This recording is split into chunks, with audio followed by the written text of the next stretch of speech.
لیکن اتنی بڑے اس جگہ پر پہنچنے کے لیے امام کو بھی عام لوگ نہیں چاہیے، امام کو وہ لوگ چاہیے کہ جو اپنے دین کو سمجھیں اور دین کے راستے پر اپنی زندگی گزارتے ہوں۔ اب ہمارے ذہن میں آئے گا جب امام آئیں گے تو کیا ہم بھی چلے جائیں گے؟ اب امام خدا نہ خواستہ کوئی جلسہ تھوڑی ہوگا کہ آپ امام کے جلسے میں ہو رہے ہیں تو آپ اٹھ کے چلے گئے امام کے بعد۔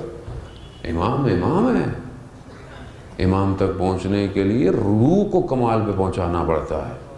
روح اس قابل ہوگی تو آپ دنیا میں کہیں پہ بھی ہوں گے۔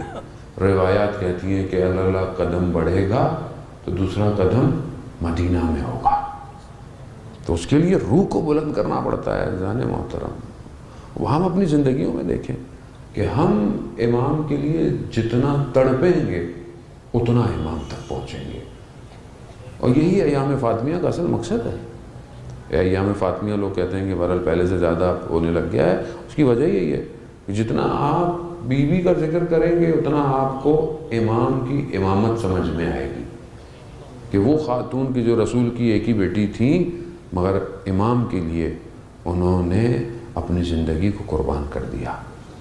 ہمیں بھی اپنی زندگی کو اپنے وقت کے امام کے لیے گزارنا ہے۔ اور دنیا میں لبیک یا مہدی، لبیک یا مہدی، لبیک یا مہدی، لبیک یا مہدی۔ عزیزان محترم، بہرحال دنیا کے حالات آپ کے سامنے ہیں اور پوری دنیا بہت تیزی سے تبدیل ہو رہی ہے، اور اسی تبدیلی میں ظاہر ہے ظہور متوقع ہے۔ ظہور کبھی بھی ہو جائے گا، کسی کو پتہ نہیں ہے ظہور کا وقت کب ہے۔ اور تمام فرقے، چاہے وہ مسلمانوں کے ہوں، چاہے وہ عیسائی ہوں، چاہے وہ یہودی ہوں، چاہے وہ بدھسٹ ہوں، چاہے وہ زرتشت ہوں، حتیٰ ہندو ایک شخص کا انتظار کر رہے ہیں۔ ان سب کی کتابوں میں اس شخص کی خصوصیات بیان ہوئی ہیں۔ جتنے بھی زندہ دین ہیں اکثر سارے دین ایک شخص کا انتظار کر رہے ہیں، نام الگ الگ ہے لیکن خصوصیتیں ایک ہی ہیں، اور سب سے زیادہ اس کی خصوصیت اسلام میں ہے، اور اسلام میں سب سے زیادہ اہل تشیع کے پاس اس کی پوری کون ہو کیسے ہوگا۔ اب اس سے فرق نہیں پڑتا، اہل سنت کے منابوں میں ہے کہ امام پیدا ہوں گے تو فرق نہیں پڑتا، وہ پیدا ہوں گے کوئی مسئلہ نہیں۔